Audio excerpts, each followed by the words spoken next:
하나님의 말씀 사도행전 17장 22절부터 34절의 말씀입니다.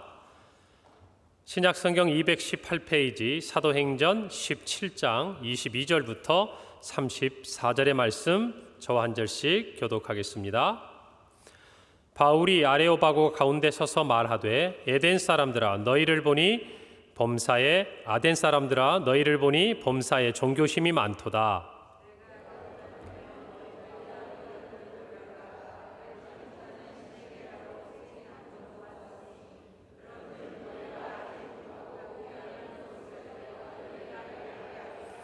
우주와 그 가운데 있는 만물을 지으신 하나님께서는 천지의 주제시니 손으로 지은 전에 계시지 아니하시고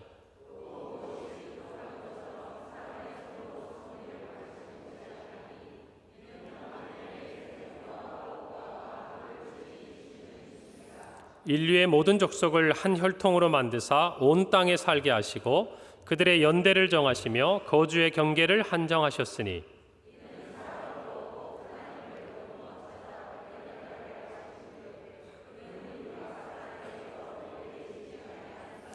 우리가 그를 힘입어 살며 기동하며 존재하느니라. 너희 시인 중 어떤 사람들의 말과 같이 우리가 그의 소생이라 하니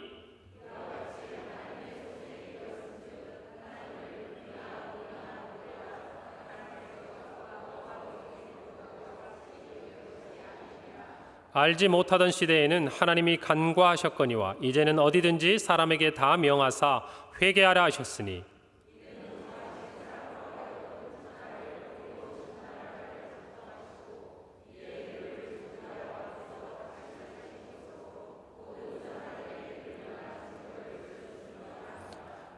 그들이 죽은 자의 부활을 듣고 어떤 사람은 조롱도 하고 어떤 사람은 이 일에 대하여 내 말을 다시 듣겠다 하니 함께 읽습니다.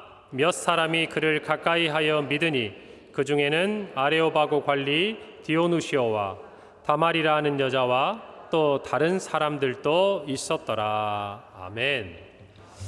할렐루야. 한 주간 평안하셨죠? 우리 옆에 분들에게 이렇게 인사합시다. 신앙의 전성기를 회복합시다. 아무튼 말만이 아니라 진짜 할 때까지 계속 할 거예요. 우리 모두가 우리의 삶에 그와 같은 은혜가 있기를 바랍니다. 여러분 오늘 광고에 들으셨지만 여러 가지가 있습니다. 하나라도 순종하시기 바랍니다. 그것이 하나님께서 여러분에게 주시는 복의 은혜의 자리에 거하는 길입니다. 오늘 특별히 저희도 오늘까지 해서 또 튀르키예 시리아 대지진으로 어려움을 겪고 있는 이재민들에게 저희들이 긴급 구호 헌금을 하고자 합니다.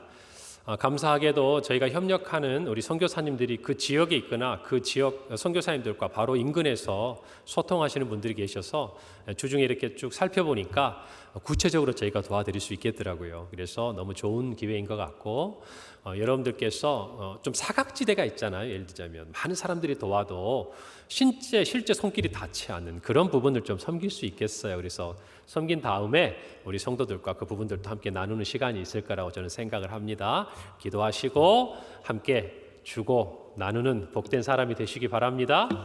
그 다음에 또 이렇게 사역 헌신 작정서 여러분 지난주에 받으시고 또 오늘 또 기장대에 비치되어 있습니다. 여러분 이렇게 하는 이유가 있어요. 여러분들께서 가만히 생각하고 은혜 받고 계시면 어느덧 우리도 모르게 다 지나가 버리고 흘러가 버리는 거예요. 여러분이 신앙의 전성기에 했던 어떤 부분들이 있다면 한 가지라도 회복하셔야 됩니다. 새벽 기도가 늘 마음의 짐이었던 분들은 결단하고 회복하세요. 수요 예배나 금요 기도에 예전에 나오다가 안 나오신 분들이 있으면 다시 은혜의 자리 회복하시고 또 교회의 섬김이나 여러 봉사 이런 기관에서 섬겼는데 늘 그것이 성령께서 나에게 거룩한 짐으로 부담으로 주시거든 순종하세요. 그럴 때 하나님의 은혜가 있는 줄 믿습니다. 저는 다만 이렇게 제가 강조해서 다만 몇 분이라도 헌신하고 섬기면 그것으로 만족해요. 다 하셔도 좋아요. 그렇지만 그 몇 분 때문이라도 저는 충분히 감사합니다. 여러분이 그 주인공이 되기를 바랍니다. 그래요. 오늘 우리는 사도행전 17장의 말씀을 이제 함께합니다. 지난 16장에서 우리는 빌립보 이제 유럽으로 건너간 바울과 실라가 그곳에서 어떤 일을 했는지 우리는 기억했으면 좋겠어요. 그들이 성령을 따라 유럽으로 향했고 그곳에서 첫 성 빌립보에서 그들은 감옥에 갇히고 여러분 그 감옥 안에 죽으려고 했던 간수를 그들이 구해내면서 했던 말 주 예수를 믿으라 그리하면 너와 내 집이 구원을 받으리라. 이 놀라운 일들을 경험하고 나서 그들은 이제 빌립보를 떠나서 또 성령께서 인도하시는 길을 갑니다.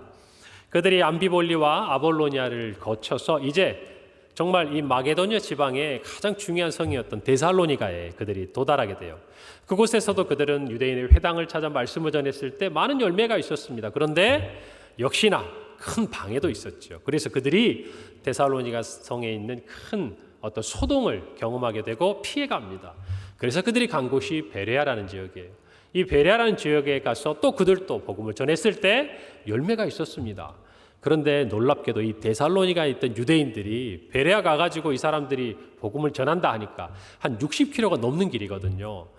거기를 달려와가지고 또 쫓아갑니다.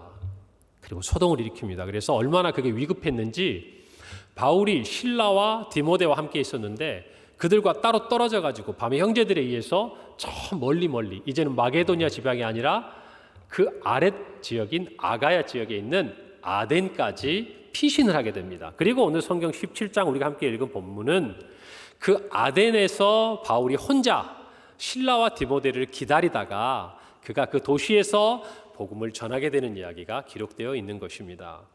성도 여러분, 아덴이 성경에 나타나 있는데요. 이 아덴은 우리가 너무나 잘 아는 도시입니다. 그리스의 아테네. 아테네 가보신 분 계시죠? 예, 축하드립니다. 저는 아직 못 가봤는데 누구나 한 번쯤 가보고 싶은 도시죠. 아테네는 우리가 아는 대로 그리스 신화에서 지혜와 전쟁의 여신이는 아테나를 섬기는 도시라는 뜻이에요. 그래서 우리가 그 당시에 이 그리스의 도시국가 유명한 두 도시국가면 하나는 아테네, 하나는 스파르타. 그래가지고 뭐 영화도 만들고 그랬잖아요. 그래서 모든 철학, 문화, 예술, 정치, 민주주의의 싹이 또 이 아테네에서 싹 트지 않았습니까? 그런 것처럼 그 당시에 가장 중요한 도시국가였던 이 아테네, 또 반면에 군사적으로 이 지역을 대표했던 스파르타, 우리 그렇게 기억하고 있는데 드디어 바울이 그 아테네라는 도시에 가게 된 것입니다. 여러분, 아테네는 어떤 곳입니까? 정말 철학, 문학, 또 예술, 또 모든 사상, 문화, 전 세계 모든 것이 이 아테네에 와서요 융합되어지는 거대한 문화의 용광로 같은 곳입니다. 여러분, 우리가 잘 아는 유명한 철학자 누가 있죠? 뭐 소크라테스, 플라톤, 아리스토텔레스, 다 어디를 중심으로 활동했던 사람들이에요? 아테네에서 했던 사람들이. 그 당시에 수많은 제자들이 태어났고 철학들이 왕성하고 문화가 일어났던 곳이죠. 자, 그 세상의 한가운데, 세상 속에서도 사람들이 모이고 관심이 있고 모든 생각이 한자리에 모여있는 이 아테네라는 세상의 한 중심에서 바울이라는 한 사람이 지금 서 있는 거예요. 그리고 그는 그곳에서 오늘의 제목처럼 세상 한가운데서 무엇을 외칩니까? 복음을 외치고 있는 것입니다. 여러분, 이 당시에 아테네는요 우리가 알던 그런 번영하고 왕성하던 그런 시기하고는 좀 거리가 있는 거죠. 왜 그러냐면 로마의 제국 아래에서 있었으니까 이미 이제 정치적으로는 로마의 어떤 속박 아래 있었고, 그럼에도 불구하고 문화적으로는 어때요?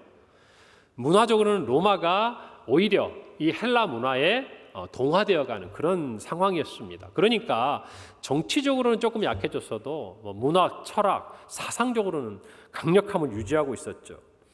로마가 정치적으로는 헬라를 정복했을지 몰라도 문화적으로는 헬라의 패배했다라는 말이 있습니다. 그만큼 사상적으로, 철학적으로 강했죠. 자, 이런 도시에 바울이 도착을 했습니다. 그리고 기다리면서 이 도시를 둘러보다가 큰 충격을 받습니다. 왜 충격을 받았는지 성경 16절이 우리에게 가르쳐주고 있는데요. 이렇게 기록하고 있습니다. 바울이 아덴에서 그들을 기다리다가 그 성에 무엇이 가득한 것을 봤다 그래요? 우상이 가득한 것. 이것을 보고 바울이 큰 충격을 받습니다. 여러분, 이 아테네는요 그 당시에 역사적인 사료들을 보면요 약 3만여 개의 신상 그리고 신전들이 존재하는 도시였습니다. 그러니까 다시 말하면 우상이 많아도 너무너무 많은데 했다 이 말이에요. 그런 도시 안에 지금 이 복음으로 그리고 성령으로 불타는 바울이 뚝 떨어진 거예요. 그는 과연 그곳에서 어떻게 했을까? 우리가 아는 대로 복음을 외칩니다. 예수와 부활을 외칩니다. 18절에 그걸 우리에게 얘기하고 있죠. 자, 그런데 우리는 생각해 볼 필요가 있습니다. 도대체 바울의 이 담대함은 어디에서 나온 것일까? 여러분, 만약에 그 옆에 신라라도 있었다면, 여러분 빌립보의 감옥은 신라와 함께 들어갔잖아요. 바깥에는 디모데가 있었고, 그리고 성공을 거두고 정말 자신만만해서 이곳에 왔었다면 모르겠어요. 지금 바울은 어떤 상황입니까?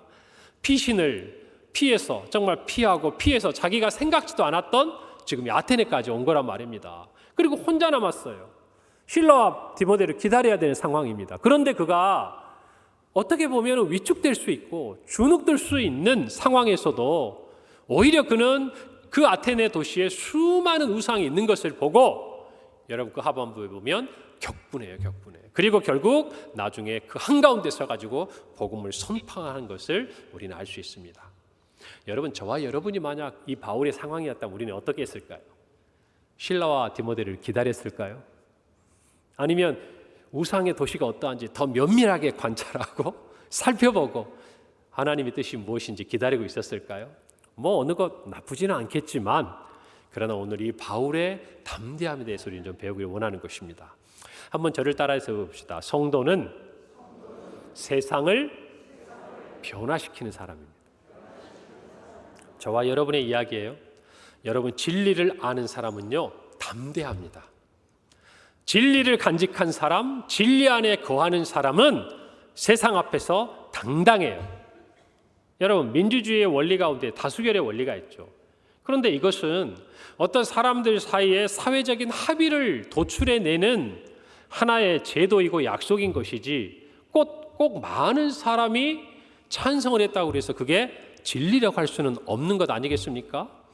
여러분, 100명이 있는데 한 사람이 흰색을 흰색이라고 그러고 99명이 흰색을 검정색이라고 그랬어요.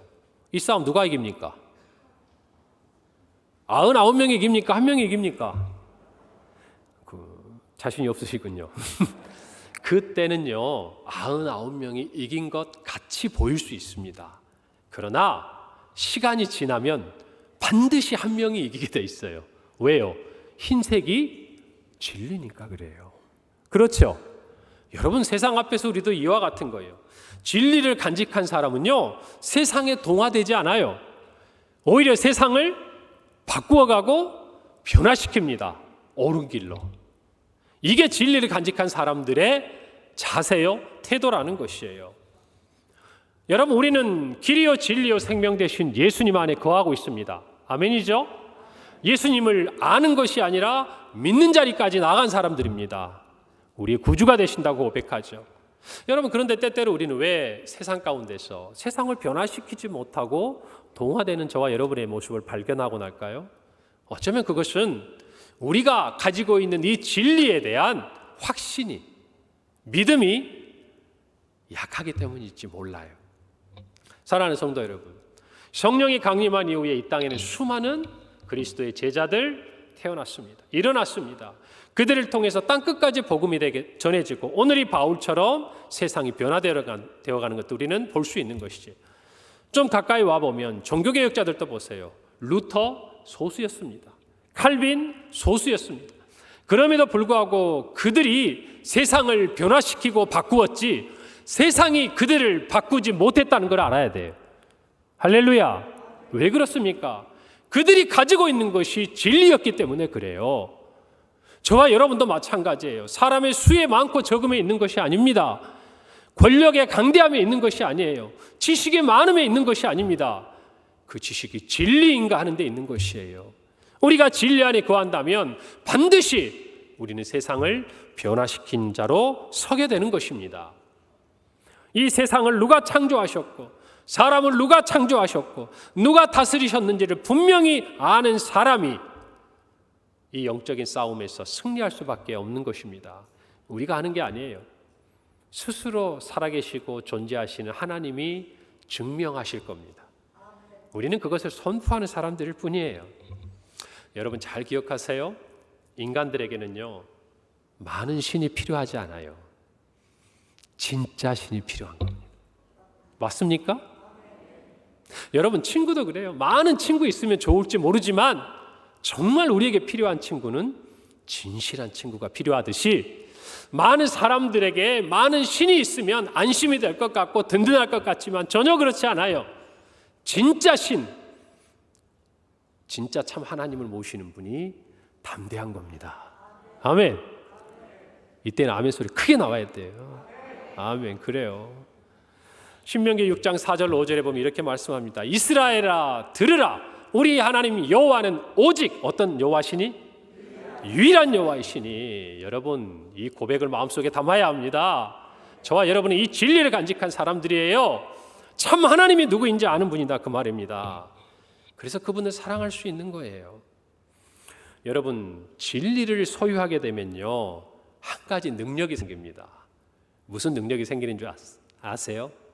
거짓과 허상을 분별할 수 있는 능력이 생기는 거예요. 내가 진리 안에 거하고 내가 진리를 간직하고 그 진리를 알고 있으면 진리가 아닌 것이 보여요. 거짓이 드러나게 돼 있어요. 왜요? 내가 가진 진리와 다르기 때문에 그래요. 비슷한 것 같아도 분명히 차이가 있기 때문에 그것을 진리를 깨닫고 간직하고 거하는 사람은 알게 돼 있어요. 저와 여러분이 그것이 희미하다면요 우리가 가지고 있는 진리를 보다 분명해야 합니다. 그리고 한 가지, 이 진리를 소유하는 사람이 거짓을 만났을 때, 거짓을 대했을 때 느끼게 되는 감정이 있습니다. 그게 뭐냐면 거룩한 분노예요. 왜요? 참이 아닌데 참이라고 하는 거예요.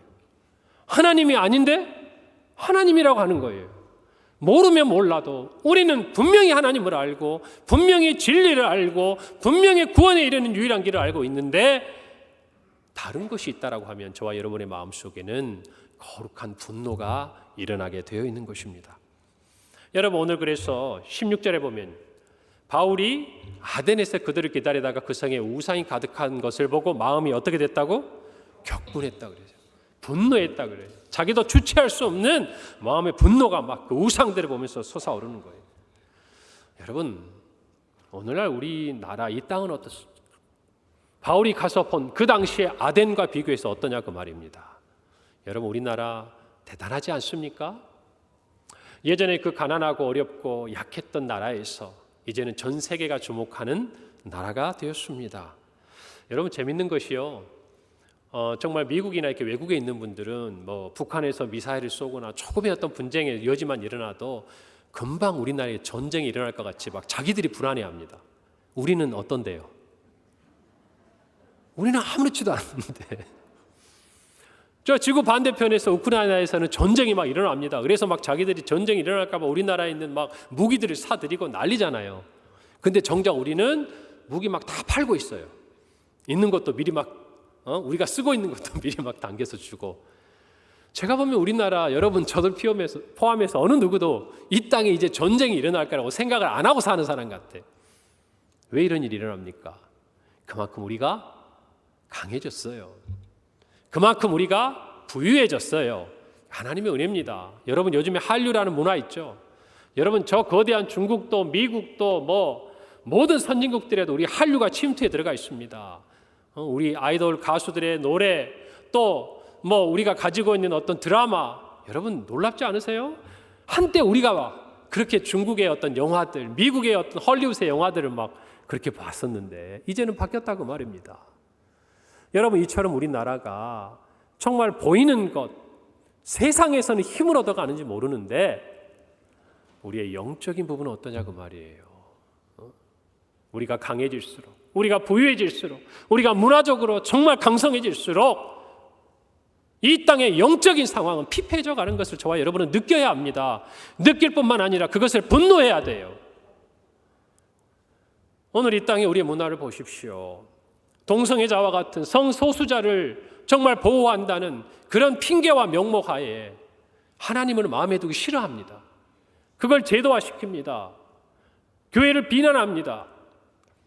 더 나아가서 교회라는 거짓된 이름 그것을 걸어놓고 이 사회의 독버섯처럼 음지에서 사이비와 이단들이 오늘날 얼마나 정말 이 땅 안에 침투해 들어와 있는지를 저와 여러분은 그 심각성을 알아야 됩니다. 그것을 안다면 저와 여러분은 분노해야 하는 것이에요. 이 2000여 년 전 그 이전에 아데네에서 정말 바울이 보았던 그 모습과 다를 것이 없다라는 것입니다. 다를 것이. 여러분, 우리는 그것을 알아야 됩니다. 오히려 그때보다 더 빠른 과학의 기술과 통신의 기술과 교통의 발달을 통해서 너무나도 빠르게, 너무나도 무섭게 하나님을 대적하는 그와 같은 모든 사상들이 우리나라에 수입이 되고 또 우리나라를 통해서 빠져나가는 것이. 여러분, 이것을 보면 저와 여러분은 뭘 생각해야 합니까? 여러분, 최근에 넷플릭스에서 상영된 나는 신이다 8부작의 다큐멘터리가 있습니다. 보신 분들 계시죠? 마음속으로는 안 보았을기를 바랍니다. 안 보셨기를. 제가 이런 걸 볼 때 마음에 짐이 많아요. 왜 그러냐면 다 아는 얘기예요. 거기 나오는 JMS 정명석, 또 뭐 오대양, 박순자, 아가동산, 김기순, 만민중앙교회 이재록. 여러분, 제가 어릴 때부터 들었던 이름이기도 하고 또 이것저것 수많은 방송에서 과거에도 정말 그 다큐멘터리나 르포를 통해서 다 고발되었던 내용이기도 하고 심지어는 그 사람들이 감옥에 갇혀 있거나 또는 감옥에 갇혔다가 나오기도 한 사람들이에요.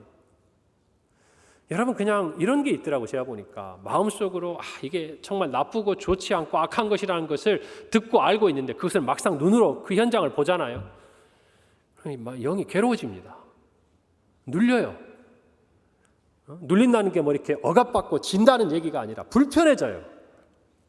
그래서 제가 여러분 대신 봤어요. 여러분 대신 봤으니까 굳이 찾아가서 보진 않아도 돼요. 여러분, 그런데 정말 그들의 추악한 죄악과 범죄 앞에서 우리뿐만 아니라 믿지 않는 모든 사람들, 세상 사람들이 다 분노합니다. 여러분, 그런데 과거에도 그랬고 지금도 그렇고 저는 앞으로도 그럴 거라고 생각을 해요. 뭘까요? 뭐 수많은 신천지도 얼마 전에 여러분 보세요. 코로나가 정말 창궐해지는 그 계기가 되었던 그것으로 말미암아 하나님께서 신천지를 드러나게 하셨는데 얼마 전에 기사를 보니까 신천지에 10만 집회를 모이는데 우리나라에 또 정치인들이 가가지고 축사하고 인사하고 있더라고요. 여러분, 이 땅에 소망을 둘 수 있겠습니까? 사람들에게. 근데 이게 새로운 게 아니에요. 역사적으로 늘 그래왔고 이것도 그럴 거예요. 안타깝지만 앞으로도 저는 그럴 거라고 생각합니다. 어떤 사회적인 이슈가 나오면 또 묻힐 것이고 그들은 또다시 음지에서 다시 그들의 세력을 키워갈 겁니다. 우리의 원수 마귀는 이것을 포기하지 않을 거예요. 신천지가, 여러분, JMS가 또 다른 정말 어떤 이름으로 다시 바뀌고 옷을 갈아입고 제2, 제3의 정명석, 이재록이 나와서 사람들의 마음을 현혹할 겁니다. 여러분, 이것이 이 땅의 현실이고 하나님을 알지 못하는 사람들에게 필연적으로 다가올 수밖에 없는 시험이고 유혹이라는 것이에요. 여러분, 이 사실 앞에서 우리는 분노하게 되어 있는 겁니다. 여러분, 저는 이런 생각을 했어요. 보면서 그 젊은 정말 그 자매들이 정말 그 마음속의 병과 누군가에게 의존하고 싶은 그 가난하고 병든 육체와 마음을 가지고 놀이가가 되어가는 그 과정들을 볼 때요, 여러분, 얼마나 마음이 아픈지 몰라요. 세상 사람들은 바보라고 어떻게 저럴 수 있냐고 이야기하지만 그들이 얼마나 마음이 가난했으면, 얼마나 마음 뚫을 곳이 없었으면, 얼마나 진리에서 멀어져 있었으면 그런데 빠져들어갔겠습니까? 여러분, 이 시대를 안타까워해야 되는 것이에요. 저는 보면서 이런 생각을 합니다. 나는 신이다라고 주장하는 것은 여러분 그래도 눈에 보이기라도 합니다. 그런 사람들이 시간이 지나면 그들의 죄악들이 드러나고 그들의 잘못들이 언젠가는 세상에 나타나게 되어 있습니다. 그러나 오늘날 세상은 우리에게 이렇게 가르칩니다. 이렇게 말합니다. 우리가 신이다. 당신이 신이다. 여러분, 이것이 더 무서운 유혹이에요. 우리의 눈에 보이는, 뚜렷하게 보이는 이 잘못이라면 그나마 고칠 수 있고 드러날 수 있는 거지만 우리 자신이 신이 되어서 내가 나의 주인이 되고 이 세상의 주인이 되고 심판자가 되고 하나님 없이 이 세계의 주인이 된다라는 이 생각들, 이 풍조들이야말로 어쩌면 저와 여러분이 가장 경계해야 될 것들이라고 생각합니다. 여러분, 이 싸움은요, 주님 다시 오시는 그 시간이 되어야 끝이 날 겁니다. 절대 끝나지 않아요. 어느 몇 사람 처벌받고 어느 몇 사람 사회에서 격리했다 해서 끝나는 것이 아닌 것을 알아야 합니다. 그래서 저와 여러분은 이 일에 대해서 침묵하고 머물러 있는 사람이 아니라 세상 옆에 부딪히고 변화시키는 사람이 되어야 됩니다. 할렐루야. 그저 감정적인 분노에서 멈춰서는 안 되는 것이에요. 승리를 위한 전략적인 마음을 가지고 부딪혀 나가서 다만 몇 영혼이라도 살려내야 하는 것이 저와 여러분의 사명이라는 것이에요. 우리에게 주신 가장 강력한 무기가 뭡니까? 여러분, 그것은 복음인 줄로 믿습니다. 다른 어떤 문화적인 것, 다른 어떤 지식적인 것 잠시 잠깐 승리하는 것처럼 보일 수 있을지 모르지만 여러분, 이 세상의 모든 우상과 풍조에 대해서 승리하기 위해서 이 세상을 뒤집어 놓을 수 있고 이 세상을 변화시켜 놓을 수 있는 것은 복음인 줄로 믿으셔야 합니다. 여러분, 그래서 저를 따라서 해보세요. 성도는 세상에 복음을 외치는 자입니다. 무엇을 외치는 자다? 복음을 외치는 자다. 이것이 두 번째예요. 첫 번째, 성도는 세상을 변화시키는 자라고 얘기했다면, 두 번째로 성도는 세상에 복음을 외치는 자여야 합니다. 오늘 성경에 나타난 누구처럼? 바울처럼 그래요. 여러분, 바울이 분노했습니다. 격분했습니다. 그리고 나서 그는 뭐 한 줄 아세요? 가만히 있지 않았어요. 세상이 왜 이러냐? 이 도시가 왜 이러냐? 가만히 있는 게 아니라 그는 장터로 뛰어나갔습니다. 그리고 사람들과 변론하기 시작했습니다. 뭐 했단 얘기입니까? 토론했습니다. 강론했습니다. 설교한 겁니다. 자기가 아는 진리를 이야기한 거예요. 그 진리의 핵심에는 예수와 부활이 있었다는 것이에요. 오늘 18절은 이렇게 말합니다. 어떤 에피쿠로스와 스토아 학자들도 바울과 쟁론할세 어떤 사람은 이르되 이 말쟁이가 무슨 말을 하고자 하느냐 하고 어떤 사람은 이르되 이방 신들을 전하는 사람인가 보다 하니 이는 바울이 예수와 부활을 전하기 때문이다 그랬어요. 무엇과 무엇을 전했다? 예수와 부활. 정말 수많은 사람들 앞에서 그는 그가 가진 진리를 전한 것입니다. 여러분, 복음만이 세상을 변화시킵니다. 다른 무기는 도무지 세상에 통하지 않는 것이에요. 오늘날 우리는 세속주의 물결 아래에서 돈과 명예와 우상과 권력과 성공과 중독 같은 우리 각자만의 우상을 가지고 살아갑니다. 사랑하는 성도 여러분, 성도의 모든 위인들, 그리스도의 제자들은요, 이런 현실에 분노한 사람들이었어요. 여러분, 우리가 아무리 아름답고 화려해 보여도요, 그 속에 텅 비어 있는 것 아무도 원하지 않습니다. 열어보기 전까지는 그렇게 좋아하고 그렇게 사랑했다가도 정작 그것을 열었을 때 속에 텅 비어 있는 것, 이 세상에 있는 사람들 어느 누구도 원하지 않아요. 여러분, 그 자리에 들어가기 전에 정말 그 안에 감추인 보화를 깨달은 저와 여러분이 진리를 세상에 전파해야 하는 줄로 믿는 것입니다. 여러분, 바울이 그 당시에 정말 가장 지성이라고 이야기할 수 있는 에피쿠로스 학파와 스토아 학파의 그 사람들과 함께 더불어 논쟁을 하는데 지지를 않습니다. 논쟁을 합니다. 여러분, 그들과 그렇게 다툴 수 있는 이유가 뭡니까? 바울도 많이 배웠기 때문입니까? 물론 배웠지요. 그러나 바울이 지난 시간 가지고 있던 지식이 그가 그들로 하여금 논쟁을 하고 변론을 하고 복음을 전하게 한 것이 아니에요. 그가 가진 복음에 대한 확신, 그가 진리 안에 거하고 진리를 가지고 있다라는 그 믿음이 그가 당당하게 그들과 변론하게 하는 것입니다. 여러분, 에피쿠로스 학파는요, 제가 고등학교 시절에 세계사 배웠을 때 한마디로 표현했습니다. 그들은 쾌락주의자다. 그러니까 무슨 쾌락이냐? 우리가 말하는 육체적인 쾌락을 그들은 최고의 쾌락으로 삼은 게 아니에요. 정신적인, 지적인 그 쾌락이, 그래서 그들이 어떤 평안한 상태에 있는 그것들이 그들에게 추구하는 최고의 쾌락이었습니다. 이 사람들은요, 신도 모든 만물도 원자라는 물질로 구성되어 있다고 주장했던 사람들이에요. 어려운 얘기 다 치우고, 그러니까 그들은 유물론적인 사고를 가지고 있었다 그 말입니다. 여러분, 공산주의가 어떤 사고예요? 유물사관 아닙니까? 그들 안에 하나님이 인정할 수 있습니까? 없습니까? 하나님을 인정할 수 없는 거예요. 그러니 그들은 무신론자요, 우상 숭배자일 수밖에 없는 것이에요. 스토아학파는 어떤 사람입니까? 그들은 이성을 최고의 가치로 여겼습니다. 그래서 합리적인 사고를 가지고 그들이 이성의 근거에서 살아갈 때 그들이 최고의 선을 이룰 수 있다고 생각해서 금욕주의적인 삶을 살았던 사람들이에요. 그리고 그들은 세계와 자연 모든 것이 신이고 또 신이 그 안에 깃들여 있다고 생각하고 범신론적인 사고를 가졌습니다. 여러분, 그러니 그들이 하나님이 유일한 신이라는 것을 인정할 수 있겠습니까?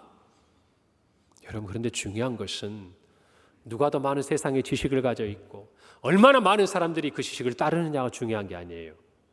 그 지식이 진리인가 하는 거예요. 진리인가. 아멘입니까? 그 진리를 가지고 있으니까 바울은 담대하게 외치는 것입니다. 사랑하는 성도 여러분, 그들이 볼 때, 아니 바울이 볼 때 그들은요, 아무리 똑똑하고 지성이 있어도 하나님을 알지 못하는 불신자요 우상 숭배자들이었다는 것이에요. 여러분, 죄로 훼손된 지성은 사탄의 가장 좋은 먹잇감이다라는 말이 있습니다. 죄로 훼손된 지성, 그것은요 사탄이 가장 손쉽게 취할 수 있는 먹잇감이라는 거예요.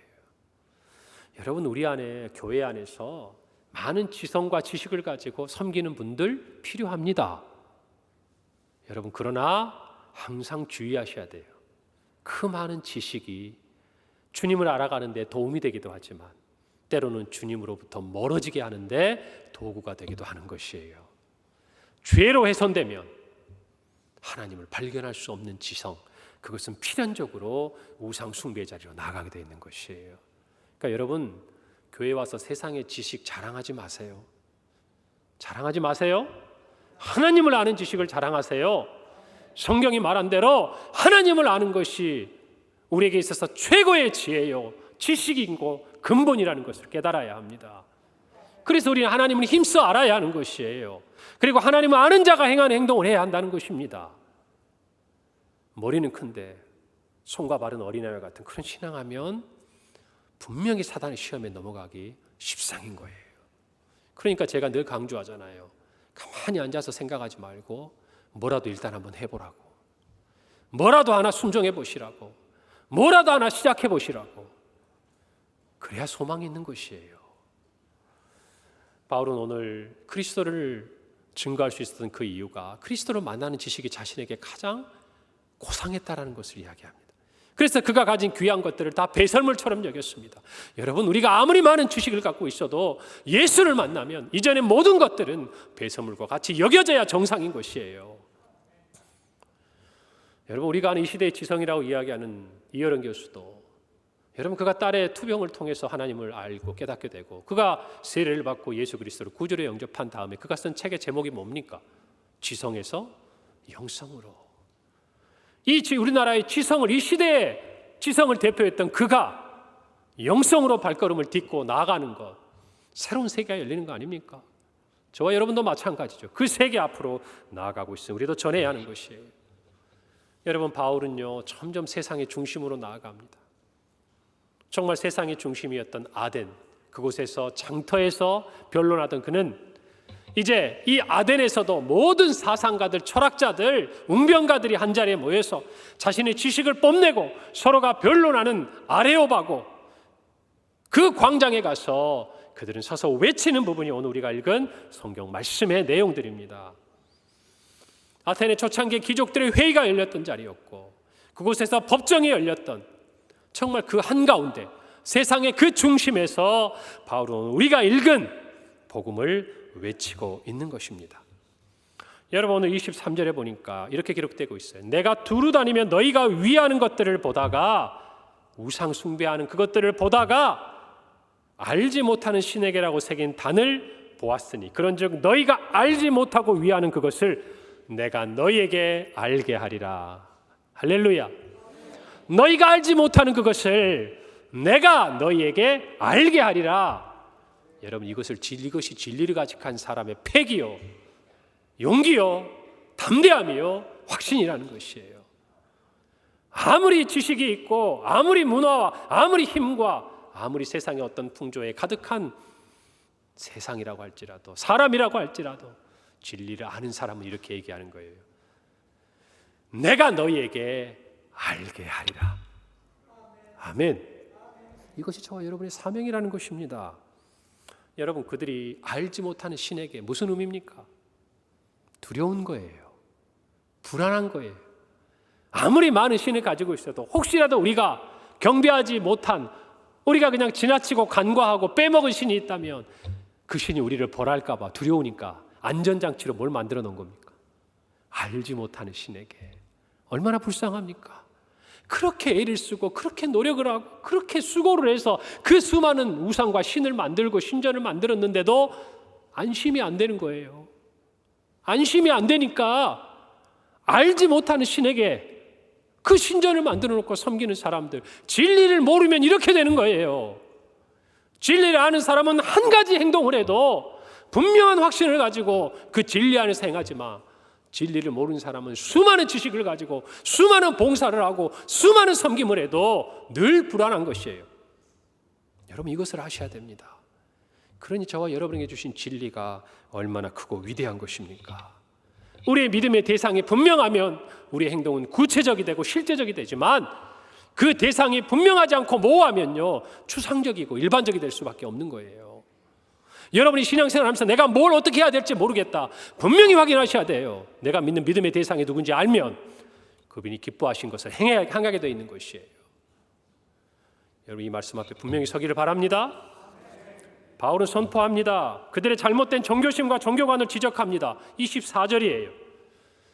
우주와 그 가운데 있는 만물을 지으신 누구께서, 하나님께서 천지의 주제다, 그 말입니다. 천지의 주제, 주인이란 뜻이에요. 헬라어 퀴리오스, 당신이 천지 만물의 주인이라는 말입니다. 너희들이 모르는 그것을 내가 알게 하겠다, 그 말이에요. 그리고 나서 그들의 잘못을 지적합니다. 오늘 세 가지를 크게 이야기하는데, 첫째, 24절에 보니까 손으로 지은 전에 계시지 않는다, 그 말이에요. 너희들이 아무리 손으로 3만 개나 되는 신상과 신전을 이렇게 만들어도 하나님은 거기 거하시는 분이 아니다, 그 말이에요. 두 번째로, 우리는 25절을 보면 이렇게 기록되어 있어요. 또 무엇이 부족한 것처럼 사람의 손으로 섬김을 받으시는 것이 아니니 이는 만민에게 생명과 호흡과 만물을 친히 주시는 이다.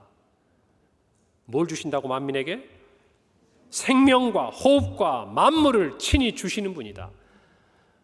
여러분, 바울은 분명히 이야기하고 있습니다.